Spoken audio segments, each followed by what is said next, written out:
Yeah, hey, this shit easy, nigga. Hey, all I'm talking about, nigga, I'm still out here trying to get it. Contender Regime Boxing checking back in with y'all, man. What's happening? Hope y'all doing well out there. So I just wanted to, you know what I'm saying? I wanted to debunk this whole idea.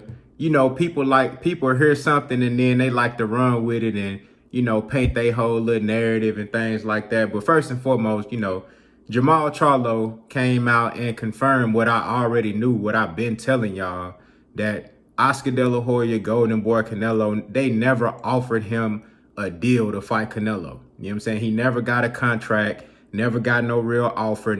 Every time I ask y'all to show me the offer, show me the contract, show me the terms and conditions on this contract, that this ghost contract that y'all say that was offered to Jermall Charlo that he turned down. None of y'all have any type of paper trail for me to see. Not one of you. All right, so then now, you know, people talking about, well, Jermall Charlo, you know, when they was having they little beef, you know what I'm saying? You know, brothers fight sometimes and shit like that. But when people go back talking about, well, Jermall Charlo exposed Jermall Charlo for duck and said, you know, he turned down a fight. No, he did not say that. Jermall, if you look down in the comments, he was on Instagram Live. Down in the comments, you know, people be confusing Jermall and Jermall all the time. Down in the comments, somebody said, you ducked Canelo. Because there was a lie put out there by Oscar De La Hoya that they offered a contract to Jermall Charlo when they never did that. They've been avoiding the Charlo since 154 pounds. Why you think Canelo made Canelo weight 155? To avoid the Charlos. But he could have unified with them at 154 and at 160 with Jermall. But we ain't talking about that. So it was it was a lie, just like Oscar De La Hoya always be lying. You know what I'm saying? Just like how he lied to Canelo, he lied to Ryan Garcia. You know what I'm saying? You know, he's a drug abuser. You know, he wear women's clothes and things like that. Hey, if you like to wear women's clothes, I ain't judging you, but I'm just saying, this is the character of the man that we talking about. So somebody in the comments said, you duck Canelo. You know what I'm saying? And Jermall was like, no, I fight at 154. You got the wrong Charlo, because he know that they are referring to Jermall. He's like, no, you got the wrong Charlo. I'm Jermall Charlo. I fight at 154. I would never turn down a fight with Canelo. That's all he said. And then motherfuckers want to take that and run with it and say, oh, he's saying that Jermall turned down No, he didn't. No, he didn't. Now, maybe if they wasn't beefing at the time, maybe he would have went above and beyond to say, my brother never turned down a fight neither. But all he said was just for himself. He said, look, no, I fight at 154. You got the wrong Charlo. I'm Jermall. I fight at 154. I never got an offer to fight Canelo. I would never turn down that fight. That's all it was.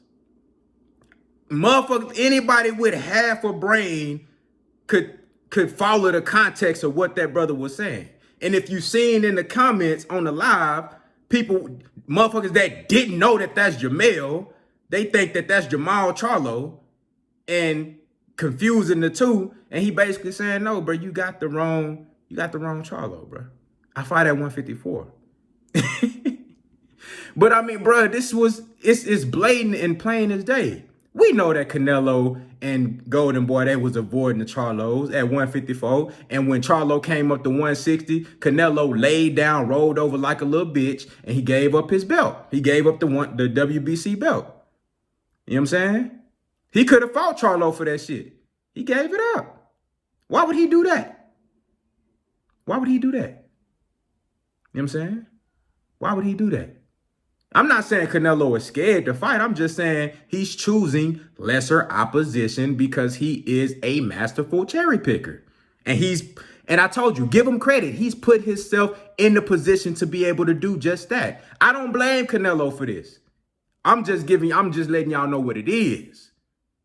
He's earned the right to be a cherry picker, and he's amazing at that art. It's a skill, it's an art to be able to pick guys with a good enough name, but not that much of a threat. So after you whoop their ass, you still get the credit for it, but you didn't take that big of a risk. That's a fucking art. And I respect it because it's business. I respect that. I respect it. So that's all I got to say about that, man. I mean, it's plain as that, bro. I've been told y'all this. Man. But you motherfuckers want to, it's it's all good, man. Hey, lines only, man. Say Big Charlo ready, bro. He say, hey, Canelo got to come down to 160. But I mean, shit, if the deal's sweet enough, he'll go up to 168. You know what I'm saying? Y'all let me know what y'all think down in the comments, man. Contender regime boxing. I'll holler at y'all boys, man.